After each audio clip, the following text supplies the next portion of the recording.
She stepped into the training yard with a faded t-shirt, a worn backpack, and her hair tied low, looking like a logistics worker who took a wrong turn. The recruits laughed.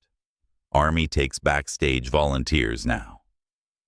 In a combat drill, a male soldier grabbed her collar, tore her shirt down the back, and shouted, "Girls like you are only good at hiding."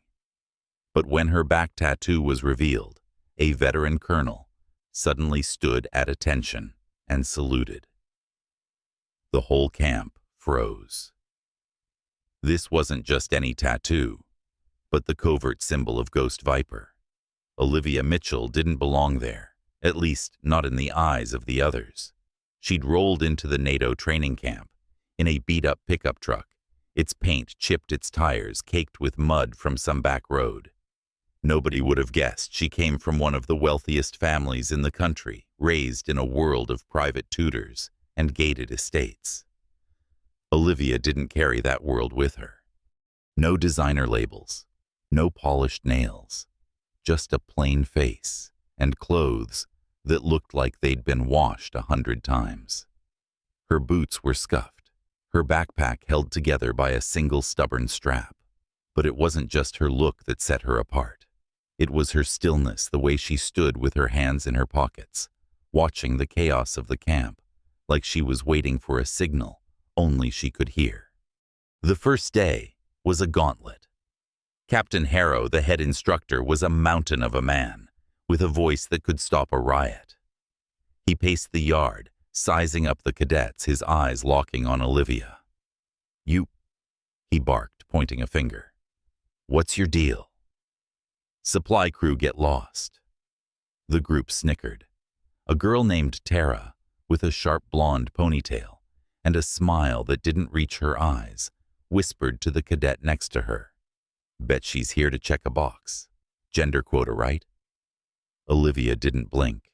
She looked at Harrow, her face calm, and said, "I'm a cadet, sir." Harrow snorted, waving her off. "Get in line then. Don't slow us down." During the first meal in the mess hall, Olivia carried her tray to a corner table away from the chatter. The room buzzed with recruits swapping stories, their voices loud, their egos louder.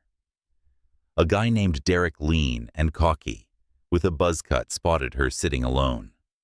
He grabbed his tray, strutted over, and dropped it on her table with a clatter. "Yo, lost girl," he said loud enough for nearby tables to turn. "This ain't a soup kitchen. You sure you're not here to wash dishes?" The group behind him erupted in laughter. Olivia paused her fork halfway to her mouth and looked at him.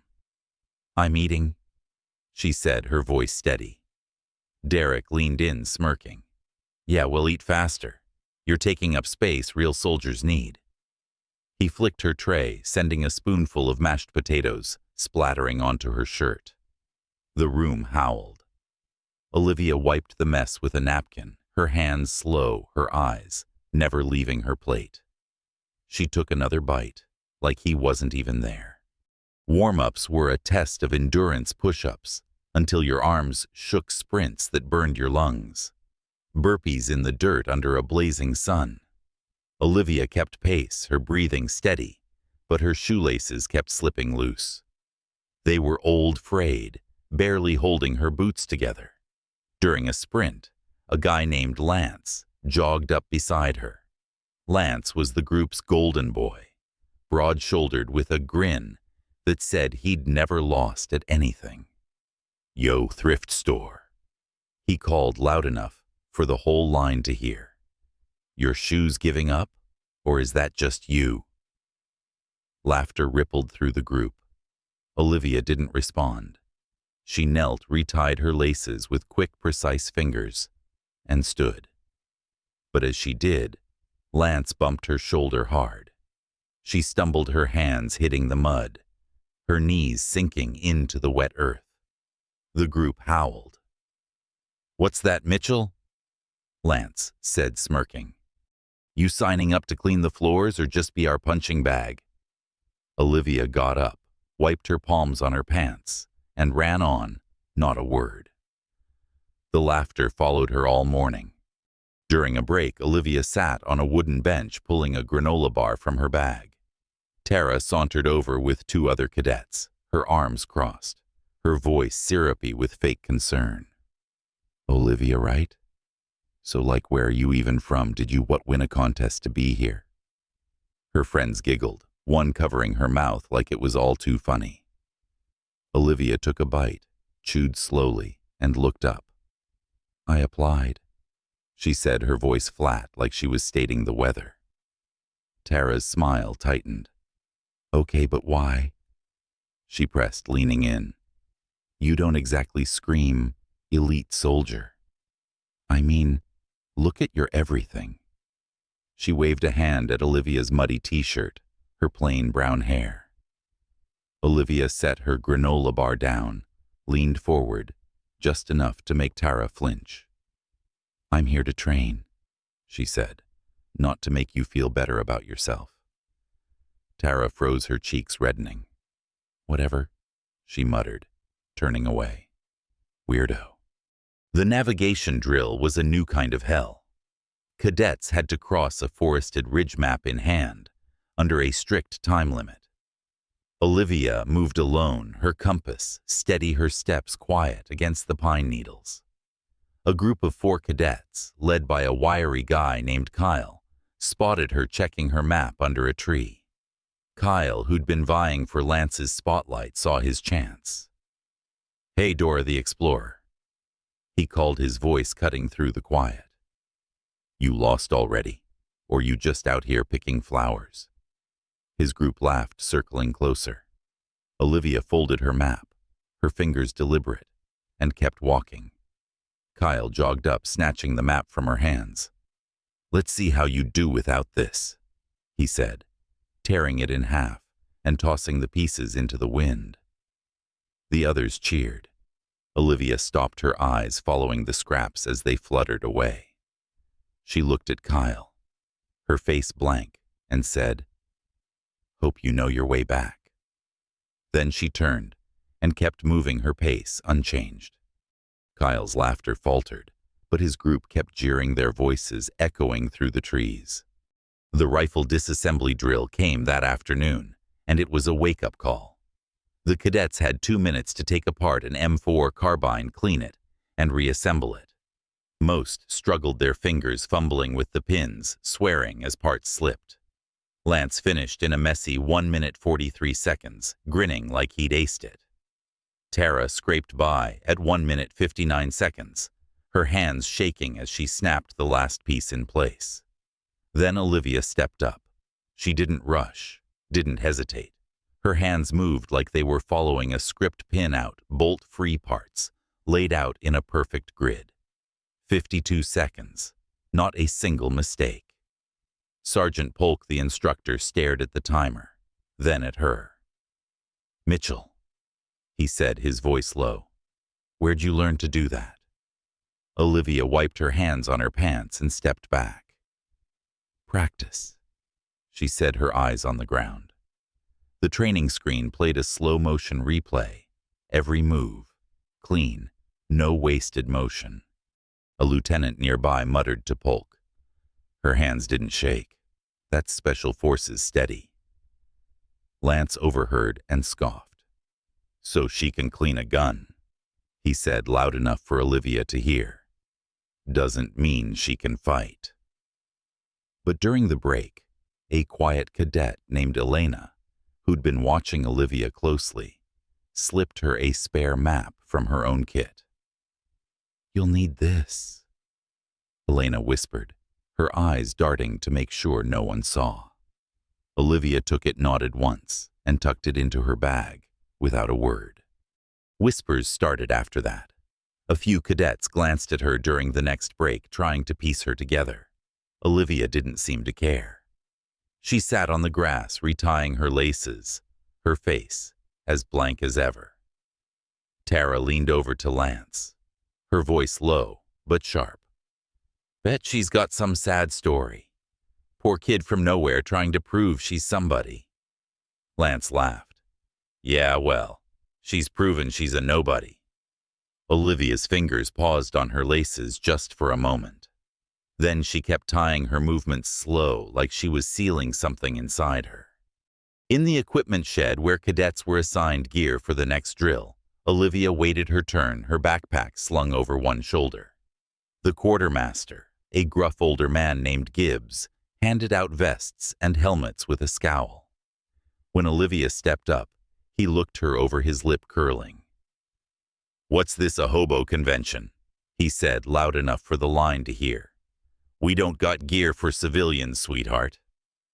He tossed her a vest, 2 sizes too big, the straps dangling uselessly. The cadets behind her snickered. "Maybe use it as a tent," one called. Olivia caught the vest, her fingers tightening around the canvas. She didn't argue, didn't ask for a replacement. She just slung it over her shoulder and walked out, her boots echoing on the concrete. Gibbs laughed, shaking his head. "That one's going to wash out by tomorrow," he said to the room. Outside, Olivia adjusted the vest, with a few quick knots, making it fit perfectly, her hands moving with the same precision she'd shown with the rifle. The terrain run the next morning was brutal, 10 miles over rough ground, full gear, no brakes. Olivia stayed in the middle of the pack, her breathing, even her steps, steady. Tara was right behind her, muttering the whole time. "Pick it up, charity case," she hissed. "You're dragging us down." At the halfway mark, Tara nudged Olivia's elbow just enough to throw her off. Olivia's foot caught a rock, and she veered off the path, her ankle twisting as she hit the ground. Captain Harrow saw it. "Mitchell," he roared. "Broke formation. Squad loses points." The group groaned, some shooting her dirty looks. Lance turned his face, flushed. "Nice one, Mitchell. Real team player." Olivia didn't argue. She got back in line, her jaw tight, and kept running, her limp barely noticeable. When the run ended, Harrow pointed at her. 5 extra laps. Move." The others watched, some smirking, as Olivia started running again, her breath coming in short gasps. She finished, her face slick with sweat, her hands on her knees. No one offered her water. Tara tossed an empty bottle at her feet. "Hydrate with air," she said, laughing. Olivia picked up the bottle, crushed it in her hand, and dropped it in the trash. Not a sound.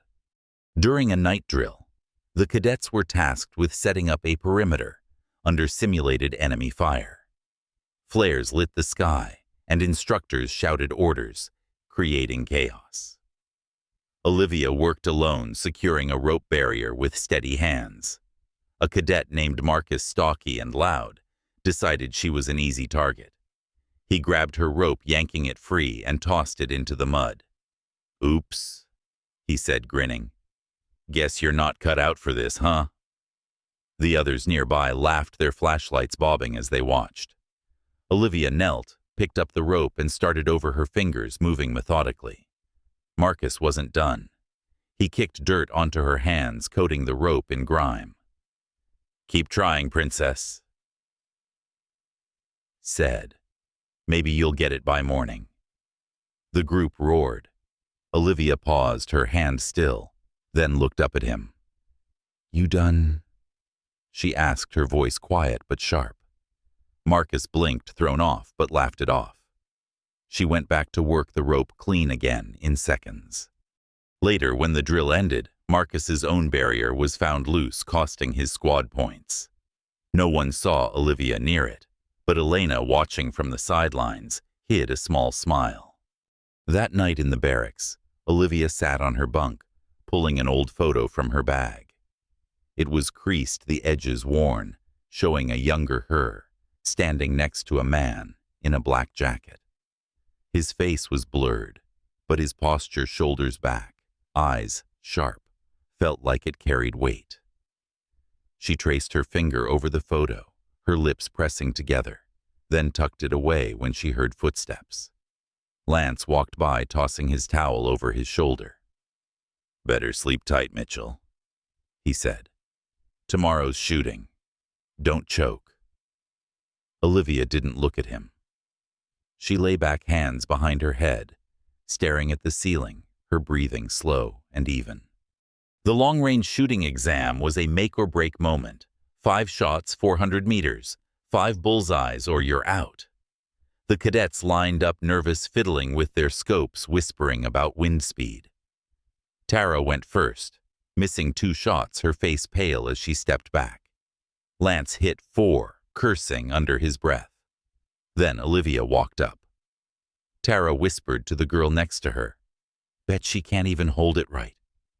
Olivia settled into position, her movements calm, almost mechanical. 5 shots, 5 perfect hits, dead center, no hesitation, no scope adjustments. The range officer blinked at the target, then called it out. Mitchell, perfect score. A colonel watching from a distance, an older man with gray hair and a chest full of medals, leaned forward. "Who trained her?" he murmured to his aide. "That's a Spec Ops trigger." Lance overheard and rolled his eyes. "Fluke," he said. "Let's see her in combat." But during the equipment check after the range, an officer found Olivia's rifle had a misaligned sight nobody else had noticed. She'd still hit every shot, compensating perfectly. The officer shook his head, muttering, "That's not luck, that's skill." In the mess hall the next day, Olivia's tray was empty. She'd been last in line, and the food had run out. She sat anyway, sipping water, her face calm. A group of cadets led by a girl named Jenna saw her and decided to have fun. Jenna, tall and smug with a laugh that carried, walked over and dropped a half-eaten apple onto Olivia's tray. "Here," she said, her voice dripping with pity. "Can't have you starving, right? You need strength to what carry our bags." The table behind her burst into laughter. Olivia looked at the apple, then at Jenna, her eyes steady. "Thanks," she said, picking it up and taking a slow bite. Jenna's smile faltered. She'd expected a reaction, not this. The group kept laughing, but it was forced now. Olivia finished the apple core and all, and set the tray aside. As she stood to leave, she brushed past Jenna, her shoulder, just grazing her enough to make Jenna step back. The room went quiet for a moment, watching her go. The combat simulation was the real test, one-on-one, hand-to-hand, no weapons. Olivia was paired against Lance, who towered over her, his fists clenched, a grin spreading across his face. Before the whistle blew, he charged, grabbing her collar and slamming her against the wall. Her shirt tore the fabric, ripping from her shoulder to her back, exposing a faded black tattoo across her scapula. The squad burst into laughter. "She's inked up too," Tara jeered. "What is this, a biker gang?" Lance leaned in his face, inches from hers. "This isn't daycare, Mitchell. It's a battlefield. Go home, rookie." Olivia didn't move, her eyes locked on his, steady, unblinking. "Let go," she said, her voice low. Lance laughed, but his grip loosened, just for a second. She stepped back, turned, and the torn shirt fell lower, revealing the full tattoo, a coiled black viper with a shattered skull. The yard went silent. The colonel, the one who'd been watching, stepped forward, his boots crunching on the gravel. His eyes widened, his face pale. "Who gave you the right to wear that mark?" he asked, his voice shaking. Olivia stood there, her back straight, the tattoo stark against her skin. "I didn't ask for it," she said quietly. "It was given by Ghost Viper himself. I trained under him for 6 years." The colonel froze, then straightened his hand, snapping to his forehead in a salute. The other officers stared, their mouths open. Lance stumbled back, his face drained of color. An aide whispered, "No one bears that tattoo unless they're his final student." Tara's smirk vanished.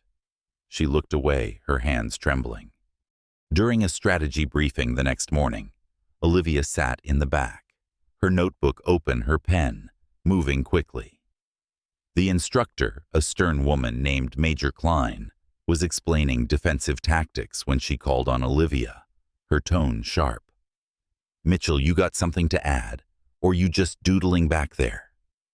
The room turned, expecting her to shrink. Olivia looked up, her pen still, and said, "Your flank's exposed on the left. You'd lose half your unit in an ambush." Klein blinked, caught off guard. She glanced at the diagram, then back at Olivia. "Explain," she said. Olivia stood, walked to the board, and drew a quick adjustment, her lines precise. "Shift your scouts here," she said. "Cuts their angle of attack." The room was silent. Klein nodded slowly, then said, "Noted. Sit down." As Olivia returned to her seat, Tara whispered, "Teacher's pet now." But Klein overheard and snapped, "Quiet, cadet. She just saved your hypothetical lives." Tara's face burned and the room shifted, eyes lingering on Olivia with new respect. Ghost Viper. The name was a ghost itself, a whisper from a unit erased from records 5 years ago. No one spoke of it openly, but the stories lingered, missions that never happened. Operatives who vanished, a leader who trained only a few, each marked with that tattoo. Olivia didn't look at the colonel, didn't look at anyone. She pulled her torn shirt back over her shoulder and walked to the edge of the yard, her steps slow, deliberate. The silence followed her, heavy, unbroken. Lance couldn't let it go. His pride wouldn't allow it. He stood in the middle of the yard, his fists clenched, his voice echoing. "So what if she has a tattoo?" he shouted. "Prove it in a real fight." The cadets looked at each other, unsure. Olivia stopped walking. She turned her eyes cold and said, "If that's what you want." She didn't fix her shirt, just let it hang, the tattoo still visible, her stance calm but unyielding. Lance charged, swinging wildly, his fists aimed at her face. Olivia dodged every punch, her movements fluid, almost effortless. He yelled, "Hit me already!" She didn't. She let him tire himself out, his swings getting sloppier, his breath ragged. Then in one motion she stepped forward. A snap, choke her arm around his neck, a twist, a pull. 8 seconds. Lance collapsed unconscious, his body limp on the ground. No one spoke. Captain Harrow walked over, his face unreadable. He looked at Lance, then at Olivia, then at the group. "Effective immediately," he said. "Olivia Mitchell is honorary instructor.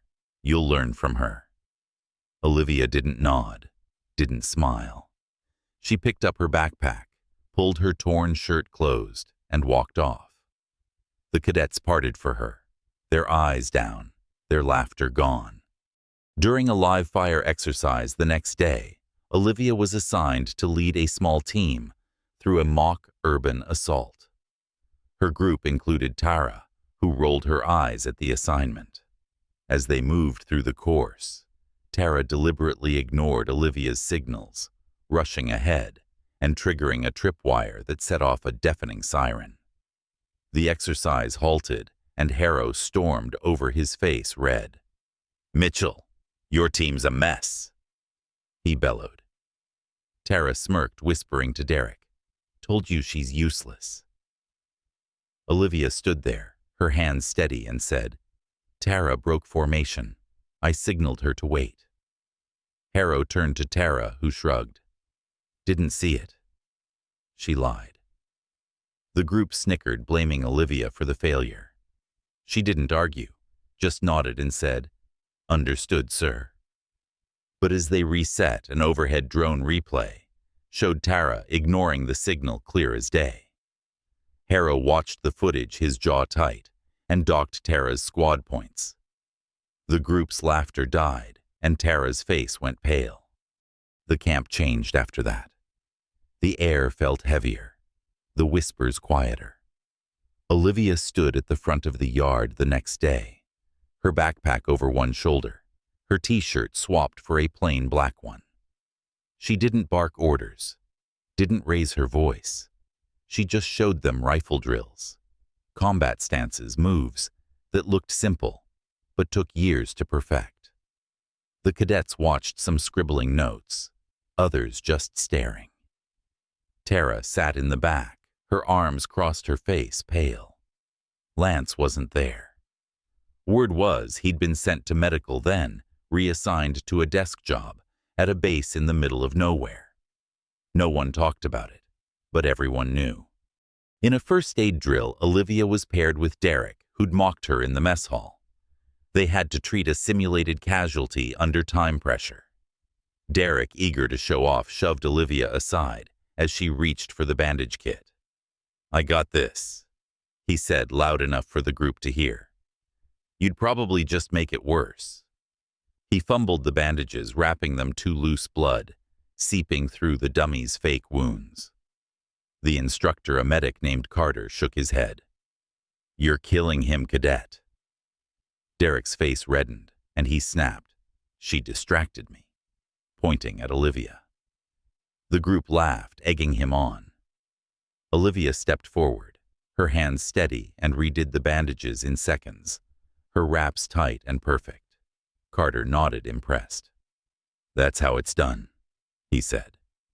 Derek stormed off, muttering, but the group's laughter turned to murmurs.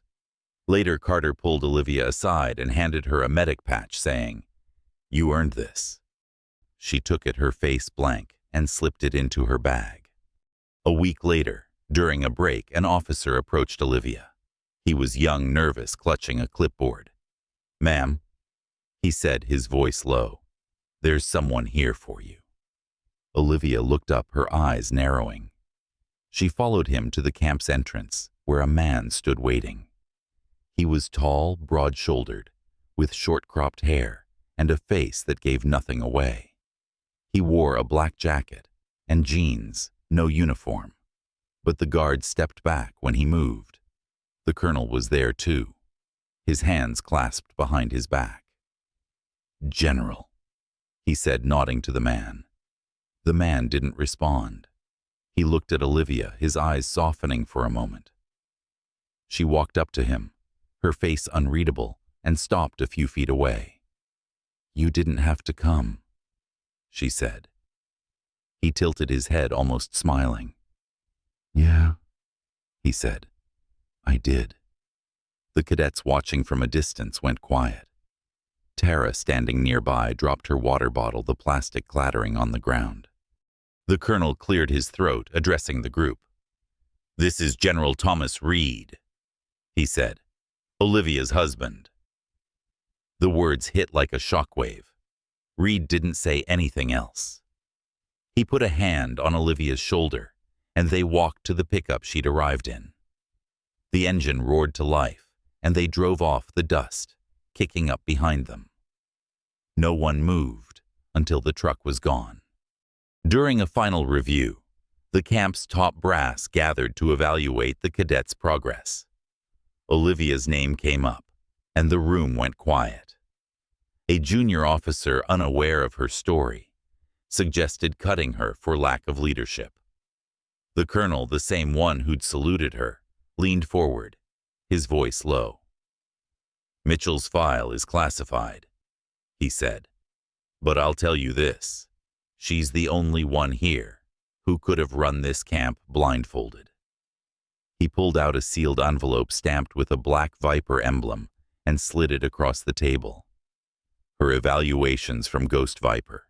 Read them, then tell me who's lacking." The officer opened it, his hands trembling, and went pale. The room stayed silent as he read, his eyes widening with every line. Olivia wasn't there. She didn't need to be. Her truth was already rewriting the story. The fallout was swift. Tara's sponsorship with a defense contractor vanished after a video of her mocking Olivia went viral. It wasn't Olivia who posted it, just a cadet with a phone and a sense of justice. Tara left the camp a week later, her head down, her bags packed. Lance's reassignment wasn't the end for him either. His name came up in an internal review, and he was discharged for conduct unbecoming. The others, the ones who'd laughed, who'd tossed empty bottles, didn't face formal punishment, but they carried something heavier, shame, the kind that lingers, that makes you avoid mirrors. Olivia didn't return to the camp. Her name stayed on the instructor roster, but she never taught another session. Some said she was with Reed running a training program. No one could confirm. Others said she'd vanished, just like Ghost Viper. But the cadets who'd seen her, who'd watched her move, who'd felt the weight of her silence, they didn't forget. They told her story, passed it down, let it grow, not a legend, not a myth. Just the truth of a woman who didn't need to shout to be heard. Years earlier, Olivia had been different, not softer but younger, her edges less defined. She'd trained in a compound nobody knew existed under a man whose name was never spoken. He'd chosen her, not because of her family's money, but because of her quiet, because she listened, because she moved with purpose. 6 years she'd learned his ways, the rifle, the choke, the way to stand, so the world noticed without you saying a word. He'd given her the tattoo himself, the needle biting into her skin, as he said, "This isn't a badge, it's a promise." She'd nodded, her jaw tight, and carried that promise ever since. Back in the camp, the days after her departure felt hollow. The cadets trained harder, but the energy was different. They'd seen something they couldn't unsee. During a night drill, one of the younger recruits, a kid named Sam, found Olivia's old photo in the barracks tucked under a bunk. He held it up, squinting at the blurred man in the black jacket. "Who was she really?" he asked the group. No one answered. Tara, still there but quieter now, looked at the floor. Sam slipped the photo into his pocket, not sure why, but feeling like it mattered. The consequences kept coming. The defense contractor who dropped Tara faced a PR nightmare when the video spread further, their stock dipping, as online forums lit up with outrage. Lance's discharge wasn't just a footnote. His family name, once respected, became a cautionary tale in military circles. Captain Harrow, who'd yelled at Olivia for breaking formation, was called into a meeting with the colonel. Nobody heard what was said, but Harrow was quieter after that, his orders less harsh, his eyes scanning the yard like he was looking for something he'd missed. In the gritty chaos of a NATO training camp, where egos clash and the strong prey on the seemingly weak, Olivia Mitchell's story burns like a flare in the night, illuminating a timeless lesson true. Strength lies not in appearances or boasts, but in quiet resilience and unshakable purpose. Mocked for her faded t-shirt, scuffed boots, and unassuming presence, Olivia faced relentless scorn from her peers' recruits, like Tara and Lance, who saw her as an easy target, a nobody who didn't belong. They laughed as they tore her shirt, spilled food on her, and tripped her in the mud, blind to the coiled black viper tattoo on her back, a mark of Ghost Viper, a legendary operative who trained her for 6 years. When that tattoo was revealed, a colonel saluted, and the camp's bravado crumbled. Olivia's flawless rifle disassembly, perfect shooting score, and effortless takedown of Lance weren't just displays of skill. They were a testament to a woman who carried her past her pain and her power in silence, letting her actions roar louder than any insult. This story pierces the heart, reminding us that we often misjudge those who don't flaunt their worth, dismissing them as lesser when their strength runs deeper than we can imagine. Olivia teaches us to stand tall against cruelty, to let our deeds speak, and to honor our own truth, no matter how others try to diminish it. Her journey stirs a raw ache for anyone who's been underestimated, yet it sparks hope that authenticity always prevails. Have you ever been judged unfairly or seen someone rise above it? Share your story in the comments. I want to hear what moves you. Hit that like button. Subscribe and turn on notifications for more stories of heartbreak, triumph, and healing. Let's walk this path together.